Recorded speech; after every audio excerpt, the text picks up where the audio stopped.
നമ്മുടെ ആപ്പിൾ കുട്ടീസ് എന്നുള്ള ചാനൽ കാണുന്നവർക്ക് അറിയാം നമ്മൾ ആദ്യം വന്നത് ഇംഗ്ലീഷിലെ വേർഡ്സ്, പ്രൊനൗൺസിയേഷൻ മിസ്റ്റേക്സ് അങ്ങനെയുള്ള വീഡിയോസ് ഒക്കെ ആയിട്ടായിരുന്നു. അങ്ങനെ ഒരുപാട് നാളായിട്ട് നമ്മൾ അതൊന്നും ചെയ്യാറില്ല കേട്ടോ. അപ്പൊ ഒരുപാട് പേര് നമുക്ക് മെസ്സേജ് അയച്ചു ഇംഗ്ലീഷ് വീഡിയോസ് ചെയ്യണം, കുട്ടികൾക്കൊക്കെ ഒരുപാട് ഉപകാരമാണെന്ന് പറഞ്ഞിട്ട് അത് വന്നിട്ടുണ്ടായിരുന്നു.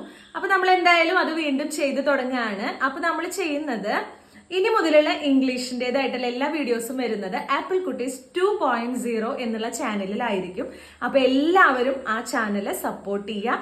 അതിൽ ഇംഗ്ലീഷിന്റെ ഷോർട്സ് ഒക്കെ വരുന്നുണ്ട്, അവരെല്ലാവരും കാണണം കേട്ടോ. അപ്പൊ ഇന്ന് ഞാൻ അതിലൊരു ഷോർട്സ് ഇട്ടിട്ടുണ്ട്.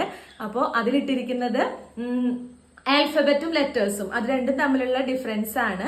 അത് ഞാൻ ഓൾറെഡി നമ്മുടെ ആപ്പിൾ കുട്ടീസിൽ ഇട്ടിട്ടുള്ളതാണ്. കാരണം ഒരുപാട് പേര് പറഞ്ഞു അതിൽ ഇട്ടിട്ടുള്ളത് എന്തായാലും ഇതിലും ഇട്ട് തുടങ്ങണം എന്നുള്ളത് ഒരു ദിവസം ലൈവ് വെച്ചപ്പോൾ പറഞ്ഞിട്ടുണ്ടായിരുന്നു. അതുകൊണ്ട് ആണ് ഇതിലിട്ടിരിക്കുന്നത്. അപ്പൊ അതിലിട്ടിരിക്കുന്നത് ആൽഫബറ്റ്. അപ്പൊ ഒന്നുകൂടെ നിങ്ങളോട് ചോദിക്കാണ് കേട്ടോ, ഇംഗ്ലീഷിൽ എത്ര ആൽഫബറ്റ് ഉണ്ട്? അപ്പൊ ഉത്തരം അറിയണമെങ്കിൽ അതൊന്ന് പോയി കാണണേ. ഓക്കെ, അപ്പൊ മറക്കരുത്, സബ്സ്ക്രൈബ് ചെയ്യുക ആപ്പിൾ കുട്ടീസ് 2.0.